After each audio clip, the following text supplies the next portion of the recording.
Hello friends, हमारा जो पिछला वीडियो था उसमें हमने बात किया था कि जो एफएमसीजी सेक्टर है और जो हेल्थ केयर सेक्टर है ये एक रिसेशन प्रूफ सेक्टर के रूप में काम करते हैं। बट जो एफएमसीजी सेक्टर का अगर हम स्पेसिफिकली बात करें देन इसमें दो मेन प्रॉब्लम है। पहला चीज़ ये है कि इंडिया में जो एफएमसीजी सेक्टर का जो एफएमसीजी प्रोडक्ट का पेनिट्रेशन बहुत ज़्यादा हो गया है। कुछ कुछ प्रोडक्ट में ये 90% हो गया है और कुछ कुछ प्रोडक्ट में ये लगभग 99% हो गया है। तो यहाँ पे जो रनवे फॉर ग्रोथ है वो इतना ज़्यादा नहीं है। यहाँ पे एक चीज़ में ग्रोथ आ सकता है जबकि आप वैल्यू एडेड प्रोडक्ट यानी कि अगर आप नॉर्मल तेल ले रहे उसकी जगह पे आपको कोई प्रीमियम तेल बेचा जा रहा है वहाँ पे ग्रोथ आ सकता है। बट यहाँ पे नॉर्मल प्रोडक्ट में ग्रोथ आना थोड़ा डिफिकल्ट हो जाता है। और दूसरा प्रॉब्लम ये है कि जो एफएमसीजी कंपनी का वैल्यूएशन है वो बहुत ज़्यादा है। तो यहाँ पे आपको एक मार्जिन ऑफ सेफ्टी नहीं मिल पाता, क्योंकि अगर फ्यूचर में ये कंपनी उस तरीके से ग्रो नहीं कर पाते जिस तरीके से पहले ग्रोथ करते थे तो लोग जो वैल्यूएशन देते थे वो वैल्यूएशन भी कम कर देंगे, जिसकी वजह से वैल्यूएशन डिग्रेडेशन होगा। तो आपका जो स्टॉक प्राइस था ऑटोमेटिकली क्रैश करने लगेगा, तो यहाँ पे आपको लॉस हो सकता है। बट आज हम एक ऐसे इंटरेस्टिंग कंपनी के बारे में बात करने वाले हैं जो कि एक एफएमसीजी और हेल्थ केयर प्लेयर के रूप में काम करती है, दोनों सेक्टर में काम करती है। और इसका 8 प्रोडक्ट में से 5 प्रोडक्ट मार्केट लीडर है और ये कंपनी का नाम है जाइडस वेलनेस। बट जब भी हम एफएमसीजी कंपनी के बारे में बात करते हैं देन एक चीज़ जानना सबसे इम्पोर्टेंट है, वो इनका प्रोडक्ट क्या है और इसमें मार्केट शेयर क्या है और मार्केट रैंक क्या है। तो चलिए अभी जाइडस वेलनेस का प्रोडक्ट को देखते हैं, उसके मार्केट शेयर को देखते हैं और उसके बाद उसके मार्केट रैंक को भी देखते हैं। तो इससे पहले कि हम आगे बढ़े आपसे एक रिक्वेस्ट है, आप सभी तो ये चैनल देखते हैं बट चैनल को सब्सक्राइब नहीं करते, तो चैनल को सब्सक्राइब कर लीजिए और वीडियो को भी लाइक कर लीजिए। तो चलिए अभी वीडियो में आगे बढ़ते हैं। तो इनका जो बहुत सारा प्रोडक्ट है वो बहुत ही वेल नोन है, ये जैसे कि ग्लूकोज हो गया, शुगर फ्री हो गया, ये बहुत ही वेल नोन प्रोडक्ट है। तो ये प्रोडक्ट को समझा के मैं आपका टाइम ज़्यादा वेस्ट नहीं करूँगा, क्योंकि अगर मैं ग्लूकोज बोलूँगा देन आपको ऑलरेडी पता है, क्योंकि इनका ब्रांड रिकॉल वैल्यू 99% है। तो इस वजह से मैं प्रोडक्ट को समझा के टाइम वेस्ट नहीं करूँगा, उससे ज़्यादा मैं मार्केट शेयर, मार्केट रैंक और इसमें क्या क्या नया आने वाला है उसके ऊपर ज़्यादा फोकस करूँगा। तो पहले जो प्रोडक्ट हम लोग डिस्कस करने वाले हैं वो है ग्लूकोज। और ये जो ग्लूकोज है आपको तो पता ही है एनर्जी पाउडर है, बट ग्लूकोज में दो वेरिएंट आते हैं, एक हो गया फ्लेवर वेरिएंट और दूसरा हो गया नॉन फ्लेवर वेरिएंट यानी कि प्लेन वेरिएंट। इनका जो सेल होता है उसमें से 75% of the sale flavour variant का होता है और 25% of the sale non flavour variant यानी कि प्लेन वेरिएंट का होता है। बट जो फ्लेवर वेरिएंट होता है उसमें मार्जिन थोड़ा ज़्यादा होता है, जिसकी वजह से जब ये फ्लेवर वेरिएंट सेल होता है इनका जो नॉर्मल प्लेन वेरिएंट से ज़्यादा रेवेन्यू होता है। और ये जो सेगमेंट है ये अभी डबल डिजिट में ग्रो कर रहा है। अगर इसका मार्केट शेयर का अगर बात करें देन ये पूरे मार्केट में 60% मार्केट शेयर लेके बैठा है। और सबसे इंटरेस्टिंग बात, ये 99% ब्रांड रिकॉल वैल्यू रखता है। यानी कि अगर मैं एक एनर्जी पाउडर बोलूँ या फिर अभी तो एनर्जी पाउडर को हम ग्लूकोज ही बोलते हैं, किसी भी कंपनी का आ जाए हम उसे ग्लूकोज ही बोलते हैं। तो ये जो ब्रांड रिकॉल वैल्यू है इसके वजह से इस कंपनी को एक बहुत ही अच्छा मोट मिल जाता है, क्योंकि जैसे हम पानी बोल के बिस्लरी बोलते हैं या फिर कोल्ड ड्रिंक्स बोल के कोका कोला बोलते हैं, उस तरीके से हम जब एनर्जी पाउडर बोलते हैं देन जो पहला चीज़ हमारे दिमाग में आता है वो ग्लूकोज ही आता है। ज़्यादातर लोग तो एनर्जी पाउडर भी नहीं बोलते, ग्लूकोज ही बोल देते हैं। तो ये ब्रांड रिकॉल वैल्यू की वजह से इस कंपनी को बहुत ज़्यादा फायदा होने वाला है। बट ये जो ग्लूकोज का सेगमेंट है उसमें एक बहुत ही बड़ा प्रॉब्लम है, क्योंकि एक बहुत ही ज़्यादा सीजनल प्रोडक्ट है, इसलिए इनका 90% ऑफ द सेल जनवरी से जून के बीच में होता है, जिसके वजह से इस कंपनी को इस सेगमेंट से एक सीजनल रेवेन्यू मिलता है, प्रॉपरली रेवेन्यू नहीं मिलता। जिसको कि दूर करने के लिए अभी क्या करें कि आपने देखा होगा हॉर्लिक्स का जो 20 ग्राम का पैकेट आता है या फिर बॉर्नविटा का 20 ग्राम का पैकेट आता है, उस तरीके से ग्लूकोज का 20 ग्राम का पैकेट बना रहे, पाउच की तरह बना रहे, जिसकी वजह से लोग अगर खरीदना चाहे देन उस पैकेट को खरीद के कंज्यूम कर सकते हैं। क्योंकि अगर आप नॉर्मल डेज में एक ग्लूकोज खरीद लेते तो कुछ दिन के बाद वो प्रॉपरली ग्लूकोज पाउडर की तरह बिहेव नहीं करता, एक शक्कर की तरह एक गोल बन जाता है, जिसकी वजह से लोग समर सीजन के अलावा और किसी सीजन में इसे खरीदना प्रेफर नहीं करते।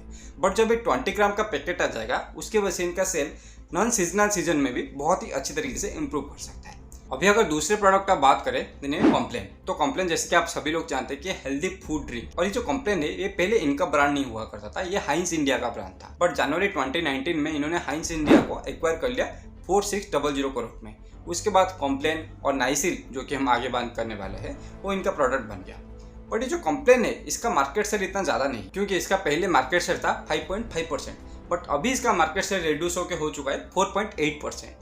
और इसके पीछे भी एक मेन रीजन है, क्योंकि इसका जो कॉम्पिटिटर है हॉर्लिक्स उसने अभी प्राइस कट कर दिया है। क्योंकि जो नॉर्मल हॉर्लिक्स का पहले पैकेट था और अभी जो नॉर्मल हॉर्लिक्स का 500 ग्राम का पैकेट है उसमें 40 रुपीज़ का डिफरेंस आ चुका है। तो अभी नॉर्मल हॉर्लिक्स का जो पैकेट है वो 199 रुपीज़ में मिलता है 500 ग्राम का, और इनका जो कॉम्प्लेन का पैकेट है वो लगभग 209 रुपये में मिलता है। तो जैसे कि हम सभी लोग जानते हैं कि इंडियन बहुत ही प्राइस सेंसिटिव होते हैं, तो इनको भी किसी ना किसी तरीके से प्राइस को कट करना पड़ेगा। इसीलिए अभी मैनेजमेंट प्राइस कट करने के ऊपर बहुत ज़्यादा फोकस कर रहा है, और साथ ही साथ ये ग्लूकोज की तरह अभी इसे भी एक स्मॉल पैकेट में बेचना चाहते हैं, और जो नंबर ऑफ आउटलेट्स है उसको भी इंक्रीज करके 10 लाख तक ले जाना चाहते हैं 2025 तक। बट ये जो कॉम्प्लेन का सेल में ये और एक जगह पे बहुत ही अच्छा इंप्रूव कर सकते हैं, क्योंकि कॉम्प्लेन अभी मेजरली वेस्ट बंगाल, उड़ीसा, बिहार और आंध्र प्रदेश में ही सेल होता है। बट जब ये बाकी के स्टेट्स में भी उसे सेल करना स्टार्ट कर देंगे तो एक्सपोनेंशियल ग्रोथ देखने को मिल सकता है। बट अभी हॉर्लिक्स और बॉर्नविटा जिस तरीके से मार्केट कैप्चर करके बैठे हुए हैं, ये देखना इंटरेस्टिंग होगा कि कॉम्प्लेन उनसे मार्केट शेयर कैसे छीन के लेता है, क्योंकि कॉम्प्लेन अभी कुछ नए नए प्रोडक्ट में काम कर रहा है जो कि बच्चों के लिए है, जो कि एक व्हाइट स्पेस में प्रेजेंट है, यानी कि उस जगह पे और कोई प्रोडक्ट सेल नहीं कर रहा है। तो ये देखना इंटरेस्टिंग होगा क्या इस प्रोडक्ट के वजह से इनका मार्केट शेयर इंप्रूव होता है, या फिर ये कोई अलग स्ट्रैटेजी अप्लाई करके अपने मार्केट शेयर को इंप्रूव करते हैं। अभी बात करते हैं इनके मेन सेगमेंट के बारे में, जो कि शुगर सब्स्टिट्यूट का सेगमेंट। क्योंकि इंडिया में जो नंबर ऑफ डायबिटीज पेशेंट है वो 2000 के टाइम था लगभग 34 मिलियन, और ये एस्टिमेट किया जा रहा है कि 2045 तक ये लगभग बढ़ के हो जाएगा 134 मिलियन, और अभी करेंटली देखा जाए तो ये 76-77 मिलियन के आसपास है। और ये जो सेगमेंट है, जो शुगर सब्स्टिट्यूट का सेगमेंट है, ये 4.9% से ग्रो कर रहा है, क्योंकि जो डायबिटीज पेशेंट है उनको तो कंज्यूम करना ही पड़ेगा, क्योंकि उन्हें डॉक्टर एडवाइस करता है आप शुगर फ्री या फिर कोई भी ऐसे टेबलेट कंज्यूम करो, क्योंकि आप चीनी कंज्यूम नहीं कर सकते। और जो नॉर्मल पीपल भी है, जो कि यूथ है हमारा, वो हेल्थ कॉन्शियस होना लग गया है, क्योंकि हम सभी लोग जानते हैं कि जो शुगर है एक अच्छा प्रोडक्ट नहीं है, वो एक ड्रग्स के रूप में काम करता है कहाँ कहाँ पे। तो बहुत सारे लोग शुगर को कट कर रहे हैं, तो यहाँ पे एक ऐसा प्रोडक्ट लेके आते हैं जो कि नॉर्मल शुगर से 50% हेल्दियर है। तो यहाँ पे शुगर फ्री में भी ग्रोथ आ सकता है और शुगर लाइट में भी ग्रोथ आ सकता है। तो पहले शुगर फ्री के बारे में बात करते हैं। तो शुगर फ्री आप जैसे जानते हैं कि जो भी डायबिटीज पेशेंट है वो अगर चाय में शुगर नहीं डाल सकते देन शुगर फ्री डाल के यूज कर सकते हैं। और ये जो शुगर फ्री है एक प्लांट बेस्ड शुगर है, यानी कि प्लांट से एक्सट्रैक्ट होकर आता है। और अभी इस शुगर फ्री सेगमेंट में उनका मार्केट शेयर लगभग 95% है, यानी कि लगभग किसी छोटे ऐसे प्लेयर के पास 5% मार्केट शेयर है। ऑलमोस्ट सारा मार्केट शेयर यही एक ही कंपनी के पास है। और अभी इनका मैनेजमेंट का मैं कमेंट्री भी सुन रहा था, इनका कहना था कि जो शुगर फ्री प्रोडक्ट है ये वर्ल्ड में टॉप 3 शुगर फ्री प्रोडक्ट में आ सकता है, यानी कि शुगर सब्स्टिट्यूट प्रोडक्ट में आ सकता है। इसके अलावा ये शुगर फ्री ब्रांड को यूज करते हुए बहुत सारे नए नए प्रोडक्ट अभी लॉन्च करे, जैसे कि अभी इन्होंने एक लॉन्च किया है शुगर फ्री चॉकलेट कुकीज, और उसके साथ साथ ही लॉन्च करे शुगर फ्री चॉकलेट स्प्रेडिंग्स। तो ये था शुगर फ्री के बारे में। अगर शुगर लाइट के बारे में बात करें देन इसका अभी मार्केट उस तरीके से एस्टेब्लिश नहीं हुआ है, बट अभी मार्केट में एक ही तरह का प्रोडक्ट अवेलेबल है, क्योंकि मैं बहुत रिसर्च किया और कोई ऐसा प्रोडक्ट मिला नहीं जो कि इनके साथ अभी कम्पीट करे, क्योंकि इसका मार्केट ही एस्टेब्लिश नहीं है। अभी मार्केट को बनाने का ट्राई करें, तो ये भी एक मार्केट लीडर पोजीशन में है, बट हम ऐसा नहीं बोल सकते क्योंकि इसके अलावा कोई प्रोडक्ट अभी मार्केट में अवेलेबल ही नहीं। और अगर हम नेक्स्ट प्रोडक्ट के बारे में बात करें देन उसका नाम है नाइसिल। और नाइसिल हम सभी लोग जानते हैं कि जो गर्मी में हम पाउडर यूज करते हैं। अभी पहले अगर इस सेगमेंट के बारे में बात करें तो इन्हें सेगमेंट ही डिक्लाइन करा है, क्योंकि आजकल बहुत सारे लोग कूलर ऐसी प्रीफर करते हैं रेदर देन कोई पाउडर डालना। बट स्टिल ये प्रोडक्ट इनका डबल डिजिट में ग्रोथ कर रहा है, जबकि सेगमेंट ही डिक्लाइन कर रहा है। और अगर इसका मार्केट शेयर के बारे में बात करूँ देन ये 37.6%। और यहाँ पे जो नए नए कंपनीज आ रही है, नए नए जो स्टार्टअप्स आ रहे हैं, वो यहाँ से थोड़ा मार्केट से छीन के ले जा रही है, बट ये प्रोडक्ट डिक्लाइन करे तो यहाँ से फ्यूचर में इतना ज़्यादा रेवेन्यू नहीं आएगा जितना अभी आ रहा है। अभी अगर इनके और एक प्रोडक्ट के बारे में बात करें तो ये एवरयूथ। तो एवरयूथ जो लड़के हैं बहुत ही अच्छे तरीके से समझ सकते हैं कि जो स्क्रब है और जो पीलअप है, तो ये दोनों प्रोडक्ट में ऑपरेट करते हैं। और ये दो प्रोडक्ट में ये मार्केट लीडर है, क्योंकि जो स्क्रब है इसमें इनका मार्केट शेयर लगभग 41.8%, और जो पीलअप है उसमें इनका मार्केट शेयर लगभग 76%। बट जब हम ओवरऑल फेस क्लीनिंग सेगमेंट के बारे में बात करते हैं तो इनका मार्केट शेयर हो जाता है सिर्फ 5.5%। तो आपको लग रहा होगा एक में 76% है और दूसरे में 48% है, तो ये 5% कहाँ से आ गया? क्योंकि इस सेगमेंट में इन्होंने बहुत ज़्यादा प्रोडक्ट अभी लॉन्च नहीं किया है। ये मोस्टली 2 ही प्रोडक्ट में ऑपरेट करते थे, बट अभी रिसेंटली ये एलोवेरा जेल, बॉडी लोशन, ये सारे प्रोडक्ट लॉन्च करे, और उसके साथ साथ ये साल के एंड तक लगभग 6 और प्रोडक्ट लॉन्च करने वाले हैं इस सेगमेंट में। तो ये सेगमेंट आगे जाके ये कंपनी के लिए बहुत ही अच्छा रनवे फॉर ग्रोथ प्रोवाइड कर सकता है। अभी अगर लास्ट प्रोडक्ट के बारे में बात करें तो ये न्यूट्रालाइट। और ये जो न्यूट्रालाइट है ये ऑल्टरनेटिव फॉर बटर है, जैसे कि शुगर फ्री और sugar light alternative for sugar था, ये ऑल्टरनेटिव फॉर बटर है। और उस सेगमेंट में उस ब्रांड को यूज करते हुए अभी म्यूनिस लॉन्च करे, चॉकलेट स्प्रेड लॉन्च करे और उसके साथ साथ घी भी लॉन्च करे। तो ये था उनका सारा प्रोडक्ट। अगर हम सारे प्रोडक्ट को फिर से देखेंगे देन ग्लूकोज में मार्केट लीडर है, शुगर फ्री में मार्केट लीडर है, नाइसिल में मार्केट लीडर है, पीलअप में मार्केट लीडर है, स्क्रब में भी मार्केट लीडर है। और उसके साथ साथ अगर हम शुगर लाइट को एक सेगमेंट के रूप में कंसिडर करें देन उसमें भी ये मार्केट लीडर है। तो यहाँ पे आप देख सकते हैं कि इनका 8 में से 5 प्रोडक्ट में मार्केट लीडर ही है। तो इसके वजह से एक बहुत ही अच्छा पॉजिटिव पॉइंट निकल के आता है कि मैनेजमेंट को पता है कि ब्रांड कैसे खड़ा करते हैं, ब्रांड को एक मोनोपोली पोजीशन में कैसे लेके जाता है। तो अगर ये नेक्स्ट प्रोडक्ट के साथ भी ये एक्सपेरिमेंट सक्सेसफुली कर पाते हैं देन ये कंपनी को एक बहुत ही अच्छे मुकाम पे लेके जा सकते हैं।